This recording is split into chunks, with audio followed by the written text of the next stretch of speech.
Counter Ayesha motors પરિણામને લીધે એક ફોકસ, કારણ કે પ્રોફિટ, રેવન્યુ, એબિટા, માર્જિન્સ બધા જ નંબર્સ અહીંયાથી સુધરતા જોઈ રહ્યા છે અને ઇનફેક્ટ બ્રોકરેજ હાઉસીસ તરફથી પણ એક view positive CLSA out perform આપી રહ્યું છે, રેટિંગ HSBC ખરીદારીની સલાહ આપી રહ્યું છે, પરંતુ નંબર્સ સમજીએ અને કંપનીના ફંડામેન્ટલ્સ જાણીએ. ખુશી, અનમ્યુટ કરવું પડશે. તો અગર આપણે આઈશર મોટર્સની હમણાં હાલમાં વાત કરીશું તો આઈશર મોટર્સના પણ જે Q3 ના નંબર્સ આવ્યા છે આપણને એમાં પણ આપણે કમેન્ડેબલ આપણને સારા એવા લેવલ્સ પર આપણે નંબર્સ જોઈ રહ્યા છે, ગ્રોથ આપણે જોઈ રહ્યા છે, રેવન્યુના પર્સપેક્ટિવથી પણ આપણને નેટ પ્રોફિટેબિલિટી પણ આપણને હાયર સાઇડ આપણને જોવા મળી છે અને સાથે જ માર્જિન્સ પણ કંપનીએ સારા એવા લેવલથી મેન્ટેન રાખ્યા છે. સાથે જ કંપની જે એમના નવા લોન્ચીસ છે એ પણ હવે નવા લોન્ચીસ આવી રહ્યા છે. કંપનીના નવા જે બાઇક્સમાં કંપનીએ સ્પેશિયલી રોયલ એનફિલ્ડ જે કંપનીની મેજર કેટેગરી હોય છે, ત્યાંથી મેજર રેવન્યુ કોન્ટ્રીબ્યુશન આવતું હોય છે. સો એ પણ સાઇડ પરથી આ વખતે કંપનીને એક સારો એવો સપોર્ટ રહ્યો છે. ત્યાં પણ કંપની આ વખતે સારા એવા સેલ્સ બુક કર્યા છે. નંબરના વોલ્યુમ્સ ફ્રન્ટ પર પણ કંપની આ વખતે સારા વોલ્યુમ ફ્રન્ટ પર પણ સેલ આપ્યું છે. સાથે જ કંપની જે નવા પ્રોડક્ટ લોન્ચ કરવાના પાઇપલાઇન રાખ્યા છે એ પણ જે આપણને થોડા એકાદ ક્વાર્ટરમાં આપણને કમેન્ડેબલ થતા આપણને દેખાવામાં આવશે અને એની કોમર્શિયલાઇઝેશન આપણને રેવન્યુ અને પ્રોફિટેબિલિટી ફ્રન્ટ પર પણ આપણને આગળ નેક્સ્ટ ક્વાર્ટરમાં પણ આપણને એક સારી પરફોર્મન્સ જોવા મળવાની અહીંયા હોપ્સ વધી રહી છે.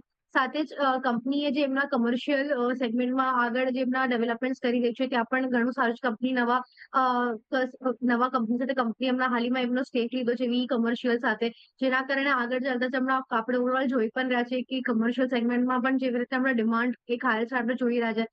સાથે જ આપણે ગ્લોબલ લેવલ પર જે હમણાં આપણા ડીલ્સ આપણે ક્રેક કર્યું છે યુરોપિયન અને US સાથેના, પછી ઓટો સેક્ટર માટે હજી આપણા માટે માર્કેટ વધી ગયું છે, જેના કારણે આપણે આઈશર મોટર્સ છે કે આપણે જેટલા પણ ઓટો સેગમેન્ટ છે સ્પેશિયલ કમર્શિયલ વેહિકલ સેગમેન્ટમાં પણ આપણે જોઈ રહ્યા છે હાયર સાઇડ હવે ડિમાન્ડ આપણને જોવા મળતી આવશે અને એનો જ એક બેનિફિશિયલ ઇમ્પેક્ટ આપણને આ બધા કંપનીઝ ના રેવન્યુ પર આપણને આવતા સમયમાં આપણને જોવા મળી શકે છે.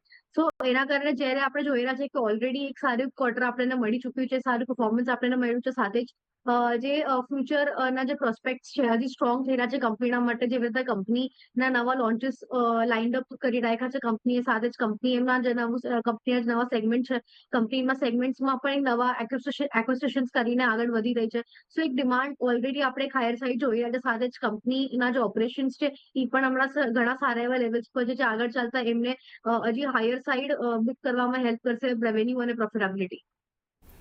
તો એક વ્યૂ આ નંબર્સના ફ્રન્ટ પર આપણે સમજીએ આયશા મોટર્સ પર અને કંપનીના ફંડામેન્ટલ્સ.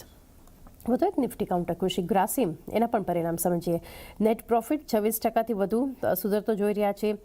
આવકમાં એક વધારો છે, એબિટા 31% વધુ સુધર્યા છે અને માર્જિન્સ ઇનફેક્ટ લગભગ 100 બેસિસ પોઈન્ટ આસપાસનો એક સુધાર બતાવી રહ્યા છે. આપ કઈ રીતે વ્યૂ આપશો ગ્રાસિમ પર? તો અગર આપણે ગ્રાસિમની વાત કરશું તો ગ્રાસિમમાં પણ આપણને આ વખતે સારા એવા નંબર્સ આપણને જોવા મળ્યા છે. ઓલમોસ્ટ આપણને રેવન્યુના ફ્રન્ટ પર આપણને સારી એવી ગ્રોથ આપણને જોવા મળી છે. સાથે જ માર્જિન્સના ફ્રન્ટ પર પણ આપણને એક સારી એવું અહીંયા ગ્રોથ આપણે જોઈ છે. પ્રોફિટેબિલિટી પણ આપણને એક હાયર સાઇડ આપણે આ વખતે જોવા મળી છે. સો આ ક્વાર્ટર આપણે કહી શકીએ છીએ one of the best performing quarter આ વર્ષ માટે રહ્યો છે ગ્રાસિમ માટે. સાથે જ કંપનીના જે પેઇન્ટ સેગમેન્ટમાં કંપનીએ કોમ્પિટિશનને બહુ સારી રીતના કેટર કરી છે. સો ઓલરેડી આપણે જોયું પણ તો આવે ક્રૂડ ઓઇલ એક હાયર સાઇડ આપણે વોલેટાઇલ સેશન્સ આપણે જોયા હતા એના despite volatility of crude oil પણ આપણને ગ્રાસિમમાં આપણને સારી રીતના એક લેવલ આપણે પેઇન્ટ સેગમેન્ટ આપણને મેન્ટેન પરફોર્મન્સ આપણે અહીંયા જોઈ રહ્યા છે. સાથે જ જે આપણે જોતા હોઈએ છીએ કે આ પેઇન્ટ સેગમેન્ટમાં કન્ટિન્યુઅસલી એક કોમ્પિટિશન આવતું હોય છે. સો કંપનીએ એમને પણ ઘણું સારી રીતના આ વખતે કેટર કર્યું છે. સાથે કંપનીનું જે સિમેન્ટના બિઝનેસ છે એમાં પણ કંપનીએ ઘણું સારી રીતના એ મેન્ટેન કરી રાખ્યું છે અને કંપનીનું સાથે જ એક નવું સેગમેન્ટમાં પણ જે બિરલા પીવટ કરીને કંપનીએ જે ચાલુ કર્યું હતું એમાં પણ એક સારો પરફોર્મન્સ આપણને આ વખતે જોવા મળ્યો છે. સો કંપની એમના ઘણા બધા સેગમેન્ટ્સને એક્સપાન્ડ કરી રહી છે. ઓલરેડી જે એમના જૂના સેગમેન્ટ્સ છે એમાં પણ આપણને એક સારો હિસ્ટોરિકલી એક સારો પરફોર્મન્સ આપણને જોવા મળ્યો છે. નંબર્સના ફ્રન્ટ પર આપણને એક સારો પરફોર્મન્સ જોવા મળ્યું છે.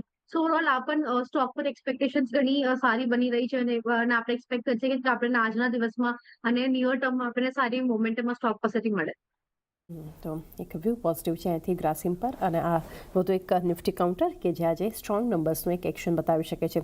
જ્યુબિલન્ટ ફૂડ વર્ક્સ, એના નંબર્સ પણ સમજીએ ખુશી, કારણ કે જે રીતે સારા પરિણામ તો છે, નફો આવક બધું સુધરતું જોઈ રહ્યા છે, માર્જિન્સમાં એક સુધાર છે અને લાઈફ ફોર લાઈફ ગ્રોથ જે છે 5% પર જોઈ રહ્યા છે અને સતત 8 ત્રિમાસિકથી આ ગ્રોથ જે છે એ પોઝિટિવ છે. ઓવરઓલ પરિણામ બાદ જેફરીઝ બુલિશ વ્યૂ આપી રહ્યા છે.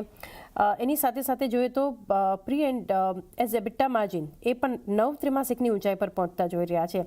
કઈ રીતે ઓવરઓલ નંબર્સને અને કંપનીને જોઈ રહ્યા છો? તો અગર આપણે જ્યુબિલન્ટ ફૂડવર્ક્સની હમણાં હાલમાં વાત કરીશું, જ્યુબિલન્ટ ફૂડવર્ક્સમાં પણ આ વખતે જે QSR સેગમેન્ટમાં આપણે જોવા હોઈએ છે, આ વખતે ઓલમોસ્ટ આપણે અગર આપણે સ્વિગી જોશું, એટર્નલ જોશું, આપણે ઓલમોસ્ટ QSR ઓવર આખા સેક્ટરમાં આપણે આ વખતે સારા એવા નંબર્સ આપણે બ્રોડર લેવલ પર આપણે જોતા મળ્યા છે. અને સાથે અગર આપણે વાત કરશું હાલમાં જ્યુબિલન્ટ ફૂડવર્ક્સની, તો જ્યુબિલન્ટ ફૂડવર્ક્સનું પણ જે Q3 રિઝલ્ટ આવ્યું છે, એઝ પર ધ જે સેક્ટર આપણે હાલમાં જેમ ચાલી રહ્યું છે, આપણને ઘણું સારું પરફોર્મન્સ આપણને જ્યુબિલન્ટ ફૂડવર્ક્સના તરફથી પણ જોવા મળ્યું છે. અગર આપણે જોતા હતા ઘણા લાસ્ટ એકાદ બે ક્વાર્ટરથી કંપનીનું જે ડોમિનોઝ જે બ્રાન્ડ છે, આપણને ઈ સાઈડ થોડું આપણને લોઅર સાઈડ આપણને અહીંયા પરફોર્મન્સ જોવા મળી રહ્યું હતું. પણ આ વખતે આપણને ઈ બ્રાન્ડના તરફથી પણ એક સારી પરફોર્મન્સ અને નંબર્સ ફ્રન્ટ પર આપણને રિપોર્ટિંગ જોવા મળી છે. સો ઓલમોસ્ટ કંપનીએ નવા સ્ટોર્સ પણ ઓપન કર્યા છે, નવા સ્ટોર એડિશન્સ પણ થયા છે અને સાથે જ કંપનીએ જે ઓવરઓલ જૂના લોસીસ કંપનીના હતા એ પણ ઘણા સારા એવા લેવલ પર હવે રિકવર થઈ ગયા છે. સો ઓલમોસ્ટ ઓપરેશનલ મેટ્રિક્સનું અહીંયા સુધારો આપણને હાયર સાઈડ આપણે જોવા મળી રહ્યા છે. સેગમેન્ટલ જે રેવન્યુ હતું કંપનીનું એમાં પણ એક આપણને સારી એવી લેવલ પર આપણને હમણાં એક ઉછાળો જોવા મળી રહ્યો છે. સો ઓવરઓલ જેવી રીતે કંપનીના જેટલા પણ આપણે ઓપરેશન મેટ્રિક્સ અને ફેક્ટર્સ જોશું, આપણને બધા જ એક સારા એવા રિકવરી થઈને પ્રોફિટેબિલિટીના તરફ આવતા આપણે જોઈ રહ્યા છે હાલમાં. સો આનું પણ હમણાં મોમેન્ટમ ઘણું સ્ટ્રોંગ બની રહ્યું છે અને એક્સપેક્ટેશન્સ બની રહે છે કે જેમ સેક્ટરમાં પણ આપણા સ્ટ્રેન્થ છે, તો આપણને ઓવરઓલ આખા સ્ટોકના તરફથી પણ આપણને એક સારી એવી મૂવ મળવાની હોપ્સ અહીંયા વધી રહી છે. તો એક વ્યૂ જ્યુબિલન્ટ ફૂડવર્ક્સ માટે નંબર્સ પર અને કંપનીના ફંડામેન્ટલ્સ પર. વધુ એક કંપની ખુશી, અગર તમે ફંડામેન્ટલી ટ્રેક કરતા હો તો HEG લિમિટેડ, એના નંબર્સને લીધે એક વ્યૂ લઈએ, કારણ કે પરિણામ ખાસા સુધાર, માર્જિન્સમાં આપણને એક સુધાર કંપની બતાવી રહ્યું છે. 16.6%થી 21.6% ખાસો સુધાર આપણને માર્જિન્સના ફ્રન્ટ પર પણ બનતો જોઈ રહ્યા છે. લગભગ 500 બેસિસ પોઈન્ટ સુધર્યા છે. એબિટા 78% એક સુધાર બતાવી રહ્યો છે. પ્રોફિટ તો લગભગ મોર દેન 2 ટાઈમ્સ આપણને બતાવી રહ્યું છે. કઈ રીતે જોઈ રહ્યા છો HEGના નંબર્સ અને કંપની સમજીએ?